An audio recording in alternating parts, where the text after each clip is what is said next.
santosanipun ingkang putra kula pun Duryudana paman Arya Sumantama. Mugi-mugi nggih putra Prabu nggih kula agung ingkang prayogi loro injih sampun boten kirang sekeca tunggal menapa nggih putra Prabu.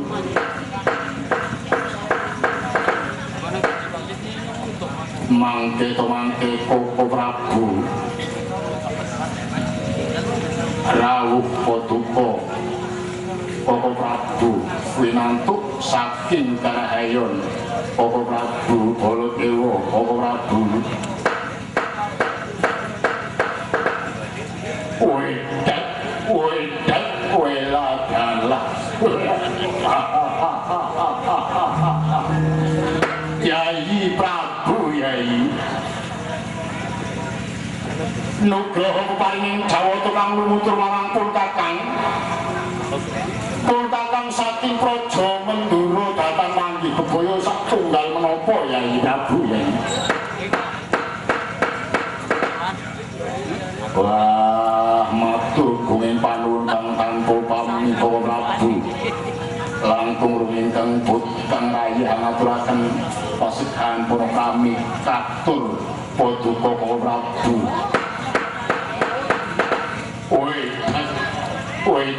Weladalah jagat dewa patorya jagat pramudika. Yai Prabu Yai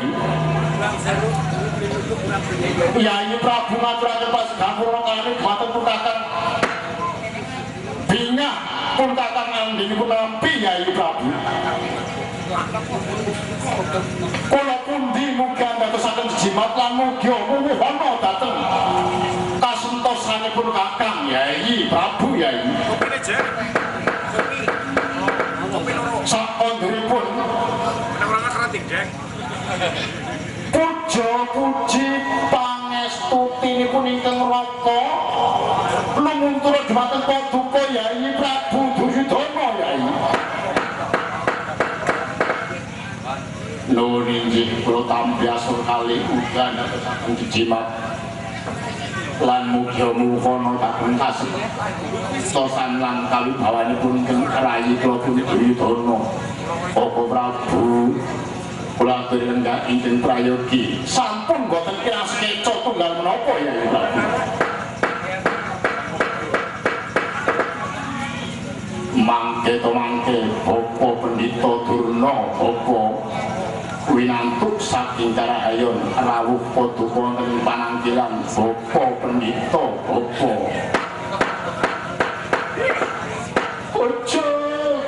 manyar-manyar peganting buntute kisokne amben kayu sikile pecah mulai keparikan donane sindene ayu sing nonton betah ono jingger putra Prabu ingkang bapa tinimbalan kang putra ingkang sak kalakuanten mila menika nggih putra Prabu kawistara ingkang bapa pendhita ingkang kinasihan dening sagunging para dewa ingkang Tridasa Watarnawa kinasihan dening para widodara-widodari Hapsara Pinhapsari mila menika nggih putra Prabu sadamunipun ingkang bapa tansah milantuk saking Karahayon nggih putra Prabu nggih putra Prabu.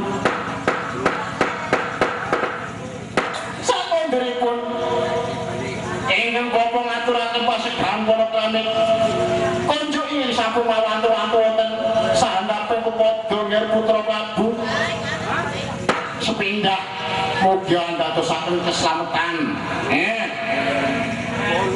angka kaping kalih mugi andadosaken kaluhuraning negara niku angka kaping 3 pun mugi andadosaken kasatosaning paduka nggih putra Prabu. Angka kaping 5 mugi andadosaken kamakmuraning masyarakat ing mriki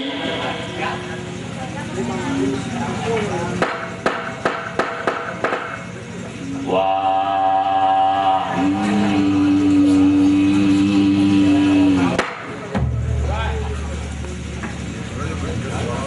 mugia pamintanipun Bapak Pendhita satunggal sampun wonten ingkang lepat. Kula mamung matur nembah nuwun Bapak. Ngetek padatanipun ing sampun kawula aturaken ing ajeng menika wonten ingkang Bapak satunggaling pandhita ingkang kinasihan dening para Apsara tuwin Apsari Widodara tuwin Widodari. Nggih. Mila pamintanipun ing Bapak bakal kasembadan niku. Maring mbaki tuku lengah nggawa nginseni sentir niki wonten parikan malih niki basa bojone balikan luar negeri arep mangkat mandan kuatir mamase kula nikah niki tukang dembung niku nggih Mas Likin niku mekaten Bapak Pendhita Durna Bapak Ainggi kula derengah ingkang prayogi Bapak Pendhita Bapak sampun boten kirang sekeca tinggal menapa nggih Putra Prabu nggih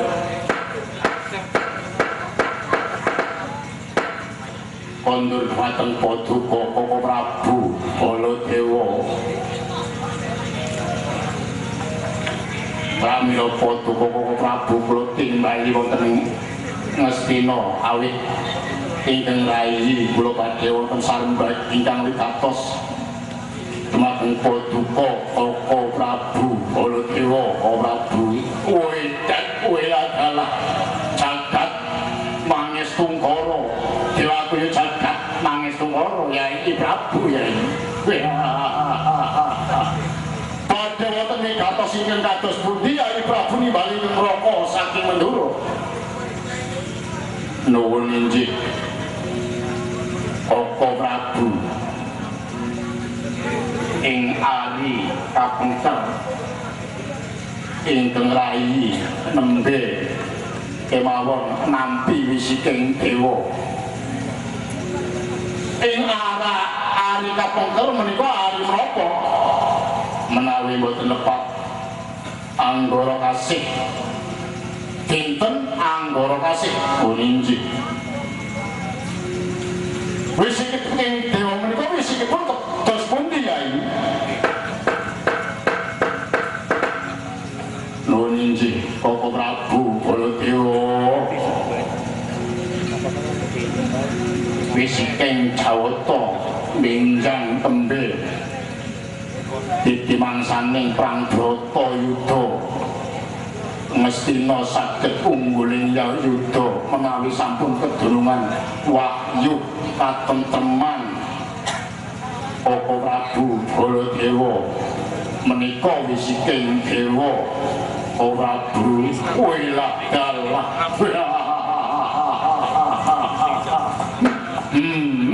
Yai Prabu Yai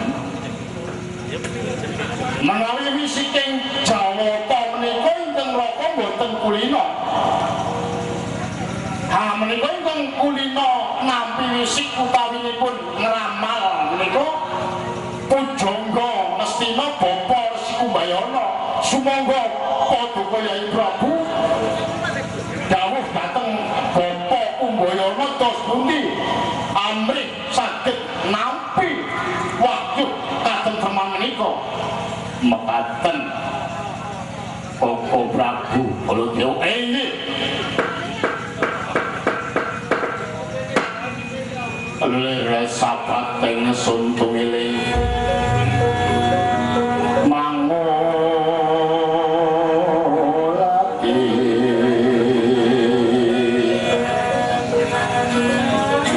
puspita endah kang warni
Yai Prabu menawi paduka Yai Prabu badhe miterang babagan sumpenan babagan wangsiteng Jawata menika dhateng Paman Pendhita Durna. Mekaten Bapak Prabu inggih menawi mekaten paduka kula aturi lenggahing prayogi mangestaken dawuh Yai Prabu. Apa penembahan Durna Bapa bejak monyor-monyor pikanting buntute kisah dawuh timbalan Nger putra Prabu nggih. Ingkang putra sarga menandang weteng awit ing putra nampi wisiking Jawata benjang menawi perang Bratayuda jaya binangun saged ungguling yuda menawi sampun kadunungan wahyu katentreman Bapa Pendhita Durna menapa sampun winantuk pepadhang murid damel pepadhang manah kula Bapa Pendhita Durna Bapa Pendhita pucuk monyor-monyor priganting buntute kisane paduka Nger putra Prabu nyumpena menapa nampi wangsit saking dewa nampi wasit utawi nampi wisiking Jawata.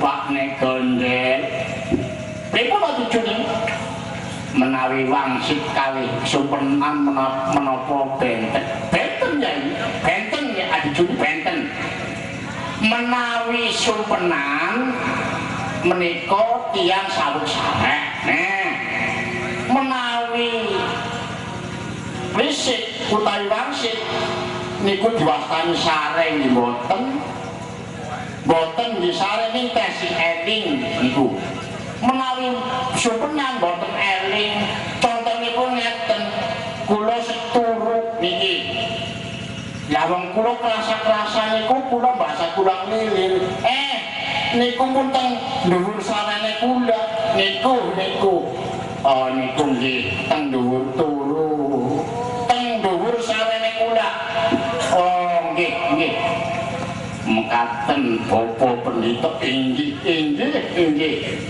menawi paduka nampi wangsitipun benjang menawi perang Bratayuda saged ungguling yuda menawi sampun winantuk wahyu saking katentreman menika leres nanging mangertosa Nger putra Prabu Nger terus pundi apa Pendhita apa sayektasipun wahyu katentreman menika sampun mandhap sampun dipun turunaken wahyu katentreman sampun manggen wonten ing negari Ndwarawati sampun manunggal dhateng anak Prabu Bathara Kresna awit wahyu katentreman menika turunipun rikala wonten Rama Manitis niku Kresna katipisan Wisnu niku ingin dipunwastani wahyu katentreman mila paduka menawi badhe nggayuh wahyu katentreman menika kedah awit mekaten perang Bratayuda ing benjang menika wonten botohipun 3 cacahipun wonten botohipun 3 nggih setunggal kula niki botoh Ngastina apa kaping kalih menika Semar teng Ngamarta mrika niku angka kaping 3 menika Kresna nah Prabu Bathara Kresna niku dereng duwe jago awit nika mrika nggih boten mriki nggih boten mila menawi paduka badhe nggayuh wahyu katentreman kedah paduka saged mboyong Kresna nggih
carita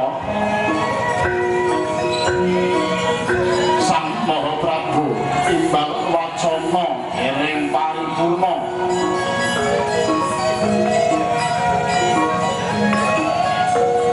katungko gegering Paseban Jawi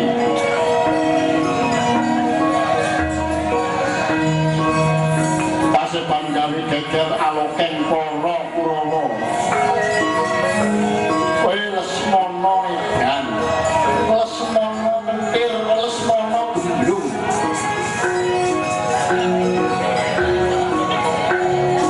Lesmana minggah penampilan mendek lamun Cinandra mindo mina manggih Rama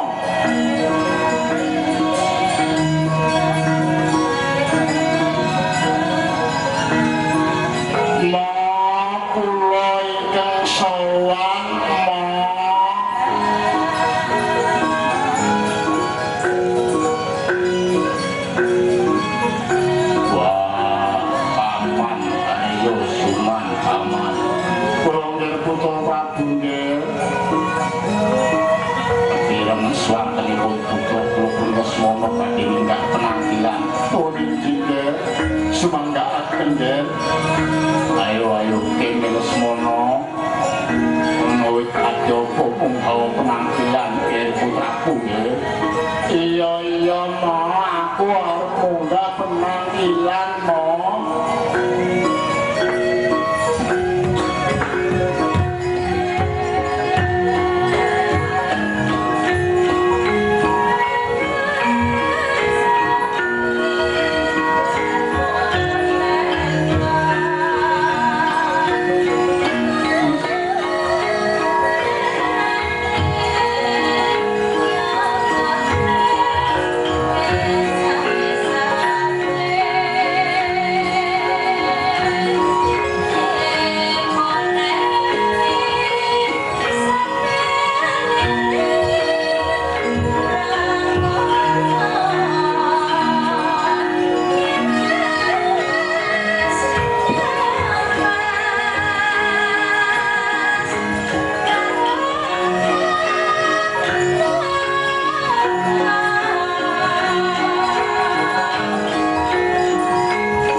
Lesmana Wandra Kumara munggaing panampilan ana ing Kadyapa. Ma kula nyuwun dhawuh ma. Welah dalah la malah kowe wis njaluk rabi. Kok senengi bocah ngendi Lesmana? Ma kaliyan putranipun Prabu Bathara Kresna ma. Dewi Kresnawati ma welah dalah pripun Koko Prabu welah dalah menika malah kula dados gumunjeng menawi wis semana nyuwun dhawuh kaliyan putra Ndarawati nggih menika Kresnawati menika kados mboten mokal awit kabar tembang ingkang sampun dumugi wonten ing Raka Prabu menawi Kresnawati menika badhe kadhawuhaken kaliyan Petruk putranipun Semar Badramaya. Wah nyuwun dawuh kok malah kae bocahe mrene wae. Kae bocahe mrene wae bocahe ora usah ngomong yen didhawuhake karo Kresnawati wae. Bocahe mrene lah kae malah nusul mrene. Mrene Cahayu ya. Tak aturake karo Kanjeng Rama njaluk dawuh ya Rabi ya Rabi.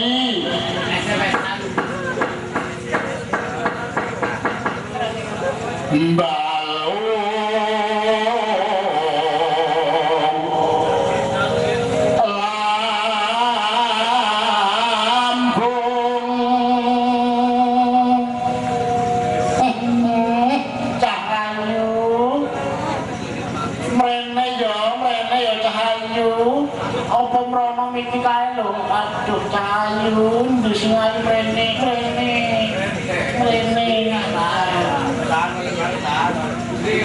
Sak wengi tane bisa nendra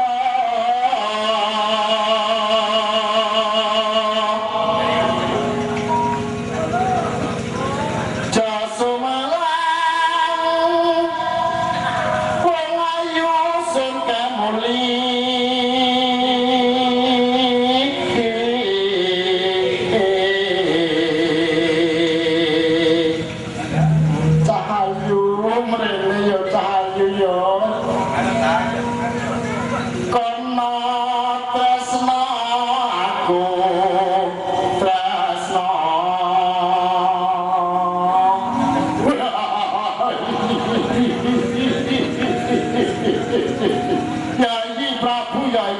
Lah menika dos pundi Yai?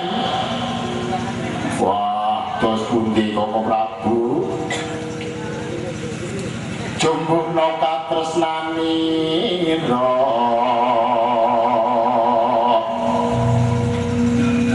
Welut wana tan tulus wong ayu sun lelo.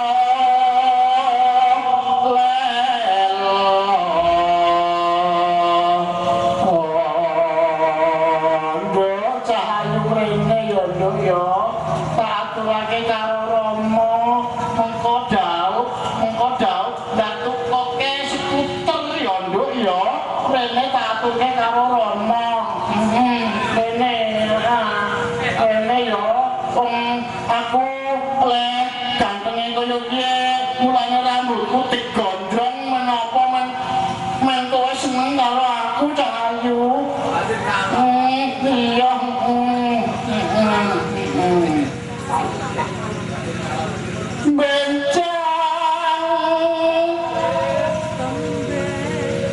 tembe yen palas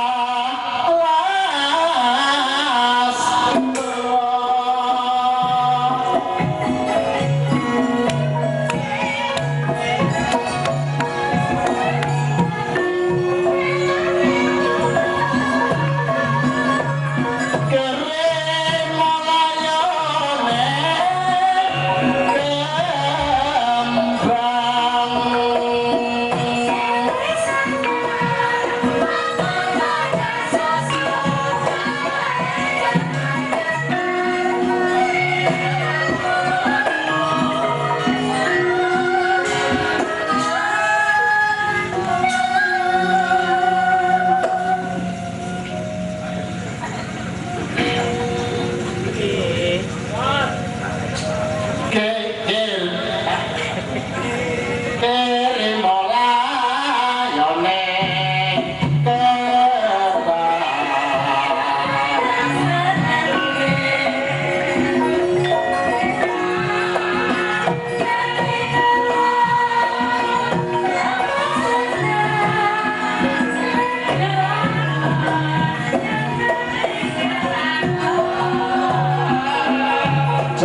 tiba sedeng mrene tak aturake karo Rama Prabu ya nduk ya. Mengko dawuh, mengko nabi, mengko banjur tuku Vespa ya nduk ya. Bantalono payu-payu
Prabu Yai. Kula boten kuwawa ningali putra Paduka Yai Prabu Yai. Aduh, Yai.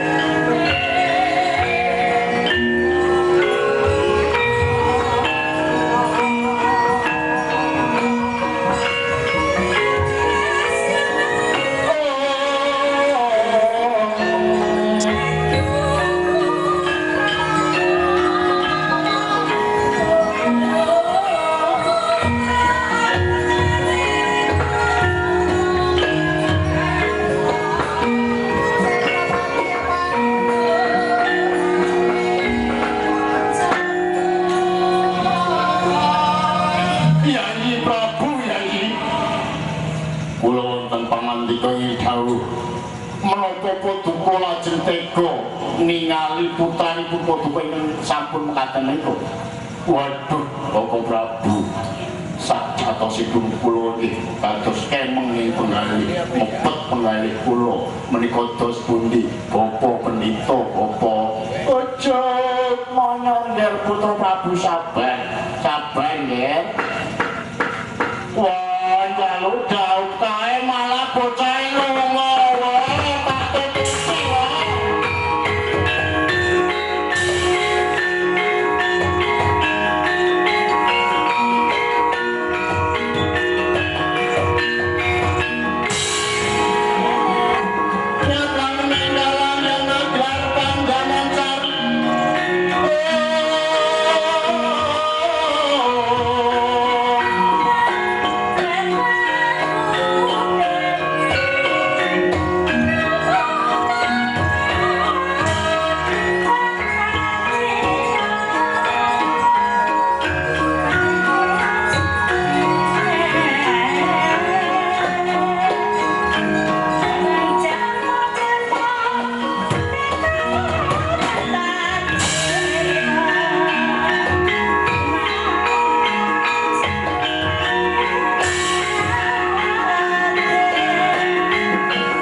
Yogi tukang walang ati, yogi tukang kudu kering.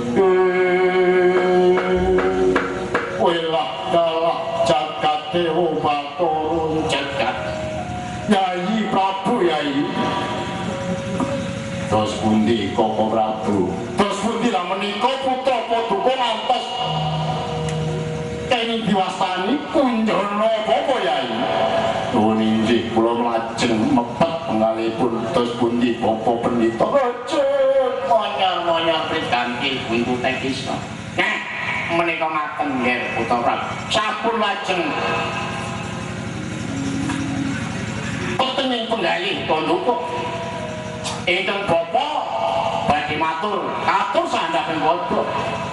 Monggo Bapa Pendhita dos pundi. Nah, menika minangka jalaran.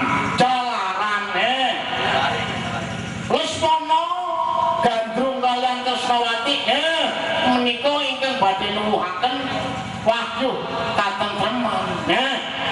Awit mekaten nggih Putra Prabu.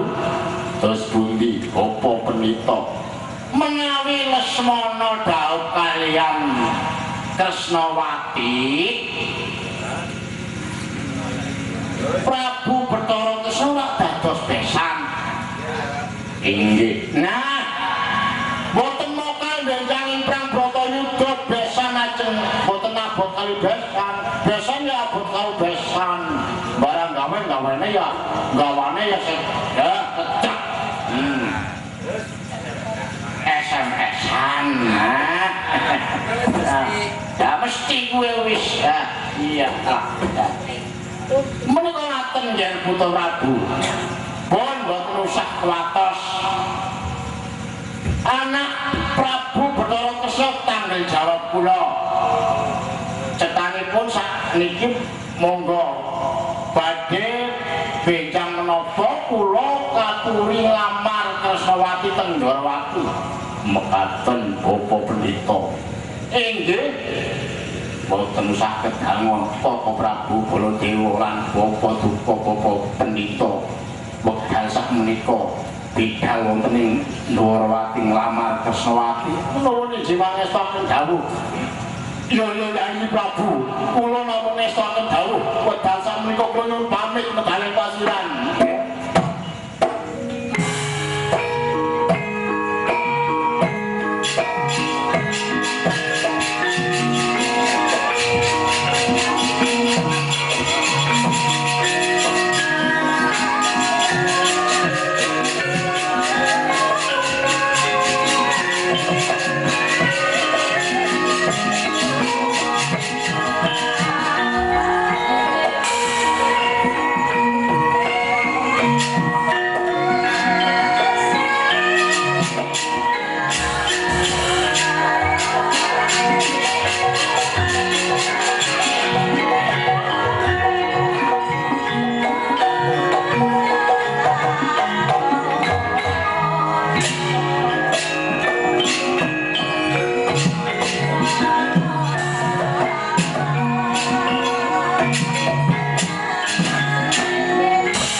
Tentang padha mara sebut jeneng ingsun Kanduri Katon nuwun inggih putra Prabu nggih Puspa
Sang Nata sampun paripurna nggih paring sabda Sang Nata arsa Kanduri Katon lamun Cinandra reluntungan tindaknya Sang Nata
Assalamualaikum warahmatullahi wabarakatuh.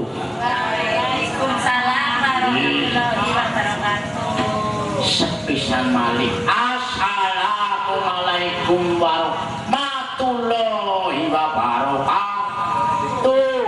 Waalaikumsalam warahmatullahi wabarakatuh. Teneng kae sing sisi lor ora nyaur kan ora nama wonge apa ya? Iya. Bener nggih. Nggih, niki nyuwun pangapunten niki dateng Bapak Kepala Bupati, Ketua Padi Kabupaten, Kecamatan niki janji kitane niki komandan nyalisir saking napa niku? Pak Liran niki nyuwun pangapunten sithik. Pak. Nggih. Niki wong langsung tiba kena maring Sri Umi ya nyong mentuk jane niki nang gunung tancep danang tengah kok malah ditibakna Sri Umi nyong ya dadi mentuk ora nambah Allah nanging nambah sari nggih mbok nambah sari yo pun niki ngaturaken pambagya rungi dumateng sedaya para rawuh kakung saha putri terutami dumateng Bapak Camat Bapak Kapolsek Bapak Danramil Surabaya sakyen sakyati Mbah Lenti nggih sanes sakimin sanes oh nggih sanes sakimin nggih sanes oh sanes nggih biasane kula wingi nonton wayang nonton sinden jarene angger bengi jenenge Sakiem angger ngawon jenenge Sakimin onten sinden kalau niku nggih kasaking tlatah pesanggrahan nah niku nggih terus wetane malih nami kula Ica Mbak Limbo Ica sinten Ica Trisnawiyem nggih wis ora apa-apa kok ora angger apa-apa bocah dewek ya sembarangan ditakoni ya nyasar-nyasar iya niki sebelah sing wetan dewek sinten iki waduh nipluk dan atos cimplukan Katuraken lajeng dalu Mbak Limbo pejere jengdalu Mbak tepaken nami kula Intan Karisma Intan Karisma oh nggih